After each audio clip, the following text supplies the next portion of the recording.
උසස් අධ්‍යාපනයෙන් ලබා දෙන ඒ පුහුණුව, ඒ වෘත්තීයභාවය, ඒ වගේම ලෝකෙ දිහා පුළුල් දැස බලන්න ලබා දෙන ඒ අත්දැකීම් සියල්ලම අතිශයින් අවශ්‍ය වෙනවා මේ අපේ රටේ ඊළඟ නායකත්වය, සෑම ක්ෂේත්‍රයකම නායකත්වය අපිට බිහි කරන්න නම්. එහෙනම් උසස් අධ්‍යාපනය විශ්වවිද්‍යාල පද්ධතියට විතරක් නෙවෙයි, පොදුවේ උසස් අධ්‍යාපනයට තියෙන ප්‍රවේශය පුළුල් කිරීමත්, ඒ හරහා ඒක තුල තියෙන අවස්ථා පුළුල් කිරීම අපේ අධ්‍යාපන ප්‍රතිපත්තියේ අතිශයින්ම වැදගත්. ඉතින් මහපොළ අරමුදල අරමුදල් මෙවැනි ආයතන වලිනුත් මේ අපි යන ගමනට විශාල දායකත්වයක්, සේවාවක් අපිට ලබා දෙනවා.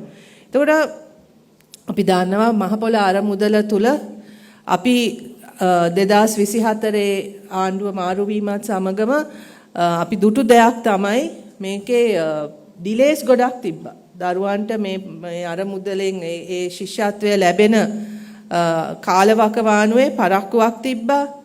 විශේෂයෙන්ම ආර්ථික අර්බුදය හරහත් විවිධ ප්‍රශ්න අර්බුද මතුවෙලා මේක ක්‍රමවත් විදියට ළමයින්ට ලැබෙන එක, ශිෂ්‍යාවන්ට ලැබෙන එක පිළිබඳ ප්‍රශ්න ගණනාවක් මතුවෙලා තිබ්බා. මම ඉතාමත්ම සතුටු වෙනවා සහ අමතිතුමා ඇතුළු අරමුදලේ සියලු දෙනාටම මම බෙහෙවින්ම ස්තුතිවන්ත වෙනවා. ඒ ගැටලු ගණනාවක් දැන් මේ වෙනකොට निराකරණය කළා.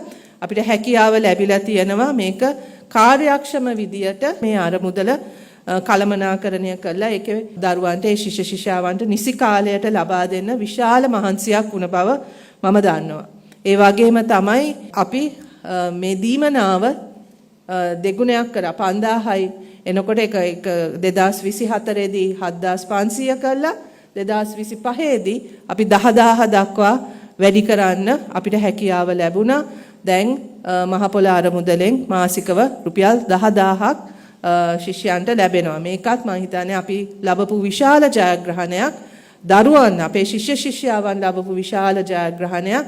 ඒ ගැන අපි තාමත්ම සන්තෝෂ වෙනවා. අපි බලාපොරොත්තු වෙන්නේ මේ අරමුදල හුදෙක් මේක මේ මුදල් ප්‍රදානය කරන එකට එහා ගිහිල්ලා මේ ඇලුම්නයි නෙට්වර්ක් එක හරහත් මේ මහපොළ ශිෂ්‍යත්වය ලැබෙන ඒ ශිෂ්‍යාවන්ට තවත් කොහොමද අපි ශක්තියක් වෙන විදියට මේ අරමුදල ගොඩ නගන්නේ කියන එක ගැන තමයි අපේ අදහස තියෙන්නේ.